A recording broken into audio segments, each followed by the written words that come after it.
You're gonna wanna hear this because this is a huge step forward for anyone who travels in the United States or to and from the United States. The final rule was just released by the Department of Transportation, and this new rule is going to require United States airline carriers to compensate customers with automatic refunds for the inconveniences of travel. You're going to want to make sure you listen to all the details I cover in this video, because even I was a little surprised with what you might be entitled to. Prior to this new rule, airlines really had the option to come up with their own refund policies or how they would handle cancellations and lost baggage. Every airline was a little bit different, and some airlines would offer you like maybe a travel voucher or maybe airline credits.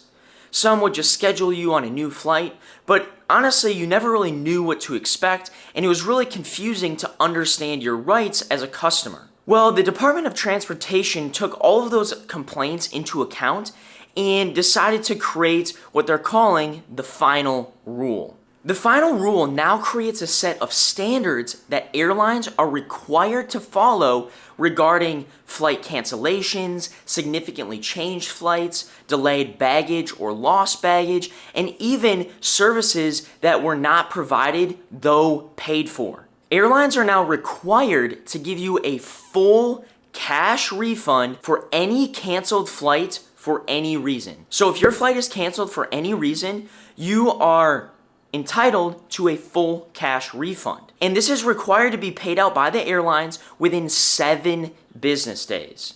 And this includes the entire price of your ticket, taxes, fees. You will get the entire amount that you paid for your flight back. And that is required within that 7 business day window. Now keep in mind, airlines still might offer you things like a travel voucher, miles back, or maybe even try to reschedule you on a different flight. But now with this new rule, they are required to give you that cash refund if you don't take the flight due to a cancellation. You will also get a full cash refund for any significantly changed flight. Now this has been a bit of a gray area for quite some time, but the Department of Transportation has finally set a standard to what it means for your flight to be significantly changed. And according to this new rule, if your flight time is adjusted upon departure or arrival by more than 3 hours for domestic flights and more than 6 hours for international flights, you are entitled to that full refund. I think this is a huge step forward in defining this term, because before, airlines could just decide. Also keep in mind that you might be entitled to a refund for things outside of just your flight time changing. You could also get a refund if you are downgraded in class. For example, maybe you booked a first class flight, but you are downgraded to economy. You can get a refund for that. Say you're supposed to fly into one airport, but your flight gets redirected to a different airport and now you can't take that flight. You can get a refund for that. Say you're somebody with a disability and now your flight has changed planes and you are no longer able to access the plane in the same way you would have before based on your disability, you can get a refund for that. One thing that is really important that you need to understand about these new refund rules is that you can't have both. For example, say you're flying domestically and your flight gets delayed by 4 hours, but ultimately you decide, hey, I need to get to my destination, so I'm going to take the flight anyway. You don't get the refund and get to take the flight. It's one or the other. So if you decide this delay has affected you enough to where you need to book a different flight, then you can get a refund. But you don't just get to take a refund and take the flight. That would be sweet, but that's not an option. So one or the other, that's an important note to make on these refund rules, because you can't have both. If you take the flight, you don't also get the refund. But what I will say is where this new refund rule becomes really advantageous for the customer is for things like if you have a wedding to get to. And prior to this rule, oftentimes, say your flight was delayed significantly or even canceled, airlines would just give you like a credit to rebook on a different flight within their airline. But the problem with this is if you have a specific time that you need to get somewhere, that new flight might not work, But because you just got some sort of travel voucher or credit, you're not able to rebook the flight. What's nice about these new refund rules is now that you're getting a full cash refund, you can now take that money to actually go and book a different flight, which is something that a lot of consumers couldn't do before.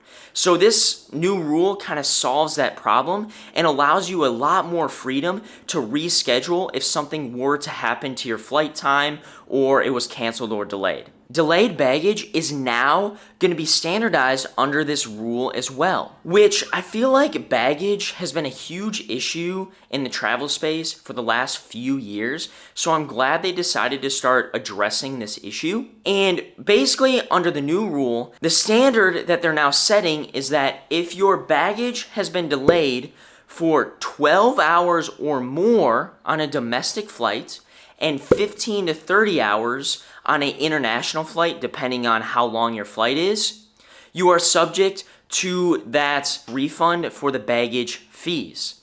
Now, I'm not sure how this rule addresses lost baggage, so if you don't get your baggage at all, I'm not sure how this rule is going to protect you, but I do think that addressing this even a little bit will help the customer so they can be a little less stressed if their baggage were to get delayed, as well as it holds the airlines to a much higher standard to making sure that people are getting their baggage on time. Extra services not provided but paid for will also now be refunded under this new rule. This is a nice little bonus, and for example, what this means is, say you're somebody that pays for Wi-Fi on a flight, but all of a sudden the Wi-Fi breaks or it doesn't work. You'll be refunded for the price that you paid for that Wi-Fi. Maybe you're somebody that likes a window seat, so you pay a little extra to book that window seat, but the airline doesn't give you that window seat. You'll be refunded for the price that you paid for that seat. Again, a nice little bonus to add to this rule. So what does this mean? And how is this going to affect us? And why is this such a big step forward for us here in the United States? Well, in my opinion, there's a few reasons why this is a huge step forward. The first one being is it's going to create a lot less friction when trying to get refunds from these airlines. Prior to this rule, it was such a hassle to get a refund or reschedule a flight. You were waiting on hold, you had to fill out all these different forms, you never even knew where to go to get this information so you could get the refund that you deserve. And now this is going to streamline the entire process because these are going to be automatic refunds. You're not going to have to reach out to anybody. It's just going to be credited right back to your credit card or however you paid for that item. Which, by the way, a good note, no matter how you paid for the item, you will get a refund. So if you book directly through the airline or through a third-party site like Expedia or through a travel agent, you will get the refund no matter what. And it's going to be automatic. You don't have to call anybody, you don't have to email anybody, which is so nice. Also, this is going to create a ton more transparency between the customer and the airline. You know exactly what you're going to be entitled to, and now the airlines are required to withhold these standards, which I think is a great thing, not only for the customer, but it's going to give the airlines motivation to provide a better product. And this is just something we've needed here in the United States, especially with rising flight costs and all of that. It's just nice to know you can get a refund when you deserve it. And believe it or not, Europe has had a very similar rule in place for quite some time. It's called the EU 261 law, and I'm glad we're finally catching up. I'll be very curious to see how airlines implement this new rule, and airlines have 6 months to implement it. So just note that this rule is not in effect right now. It could be up to 6 months until you start to see some of these changes. I would love to hear from you down in the comments regarding your thoughts on this new rule. I would love to chat with you about it. Is it good? Is it bad? Let me know down in the comments. Also, if you have any questions about this rule, put them in the comments as well. I'll do my best to answer them. I'll also make sure to link the article that details all of these new rules in the description, so make sure you check that out. Make sure to share this video with your fellow travelers because every traveler is gonna want to know about this rule. If you enjoyed this video though, I would also recommend checking out the video we made about various canceled and delayed flight tips. We go over some more details about how you can navigate these unfortunate situations. If you enjoyed this one, please give it a thumbs up, as well as subscribe to our channel for more content like this. We will see you in the next video.